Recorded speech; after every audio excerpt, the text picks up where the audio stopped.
recently, Todd Akin was speaking to the press about a new book that he's trying to endorse. It's called Firing Back, Taking on the Party Bosses and Media Elite to Protect Our Faith and Fertilization. Oh, and Freedom. What?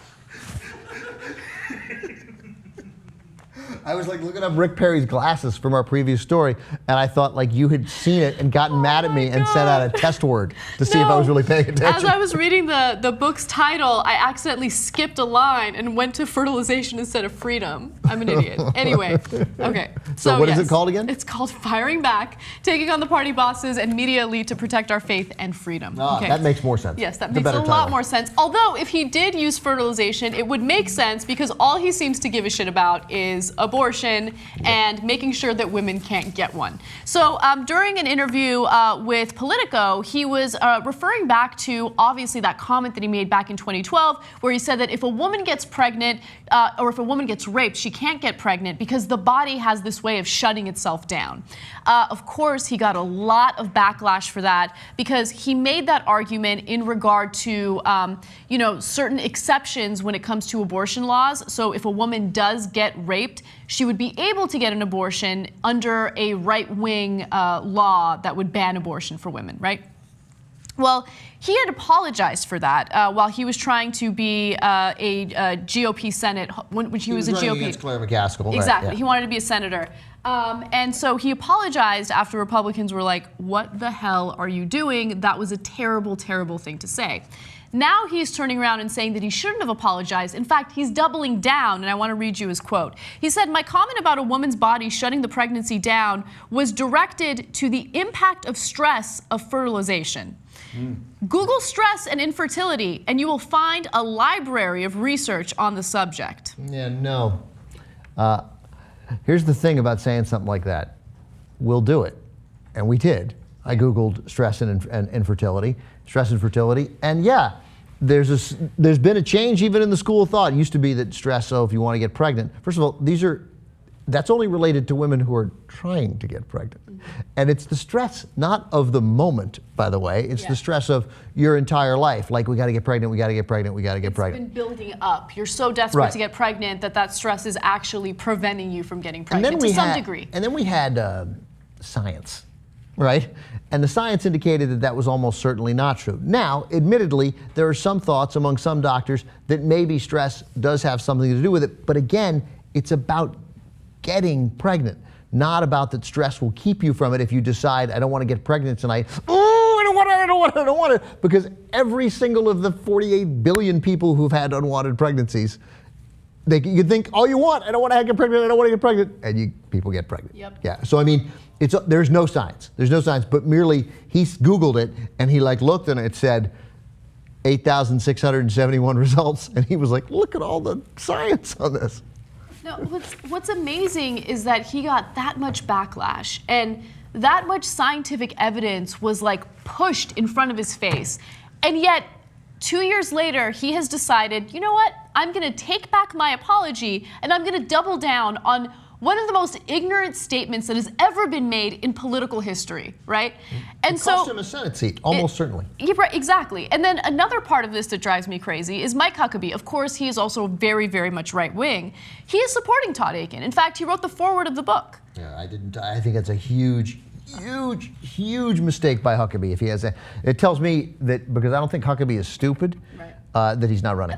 I think Huckabee is stupid. And you know what? Do you, boo? Go ahead. Go ahead and ally yourself or align yourself with Todd Akin. I think that's a great idea. Because as long as these individuals look like wingnuts and as long as people continue to reject their insanely conservative ideals, I'm in favor of it. I like transparency. So if you want to be supportive of Todd Akin, if you want to say things like, oh, liberal women, they just want access to contraceptives because they're sluts that can't control their libido, go ahead, do you, boo. I love it. Be as transparent as possible. And Huckabee has said before, he's all concerned about women who can't, the Democrats champion women who can't control their libidos instead of taking the consequences of their sluttiness. That's essentially what he says now, because they just cry rape because they don't want to accept the consequences and they want to be able to get an abortion. And to that, I would say, and correct me if I'm missing something on the logic here, but you can get an abortion now, so you don't have to cry rape. Yeah. So how could you possibly have evidence that women cry rape in order to get an abortion? Right. I mean, look, the argument that he could make is in a lot of these red states, they've made it so difficult to access. It's so hard to obtain an abortion in places like Kansas, for instance. So that would be, something that he might say in regards to that. So he's going to suggest then that, okay, that's fine. Then he's suggesting that a lot of his voters in red states are making up rape so that they can have an abortion. Yeah. Inconceivable. Yeah. Inconceivable. And of course, you can't ban abortion. You can make it very difficult, but the difficulty comes from it. But that has nothing to do with rape. It's going to be difficult because there's literally no providers. And I also want to focus a little bit on the word consequences, right? So whenever it comes to issues of contraceptives and of abortion, whenever you hear these right-wing males saying anything against it, it's not really because they're pro-life. Yes, I do believe that there are deeply religious people in the country that are pro-life, and they do believe that it's life at the moment of conception. However, I also believe that there are conservative people in the country that are afraid of independence. They're afraid of women being able to go out there and express their sexuality much the same way men have been able to go out there and express their sexuality. You know what birth control did for women? It allowed them to go out there and have sex, okay, without getting pregnant. And Republicans hate that because they want women to wait until they're married to have sex, and then they want to ensure that if you get pregnant, you have the baby. You're stuck. You are dependent on that man. You don't have the same economic opportunities or financial opportunities that men do because all of a sudden you're strapped down with babies.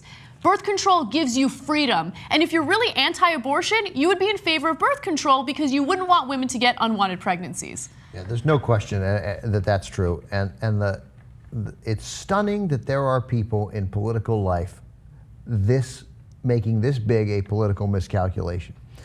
You think it's a winning strategy to suggest in any way to go back to when women didn't have complete and full access and comfortable access without being shunned in their community to birth control? You're against the thing that, as Anna just said, made women go out and have and enjoy sex? That's like the greatest. Birth control for women is the greatest invention for men ever. All that happened is our lives got better. And you think you can campaign on that? Forget that you'll lose 83% of the women. You'll lose the men. Like, we're not into that. I want birth control. I want everybody on birth control all the time. All the time.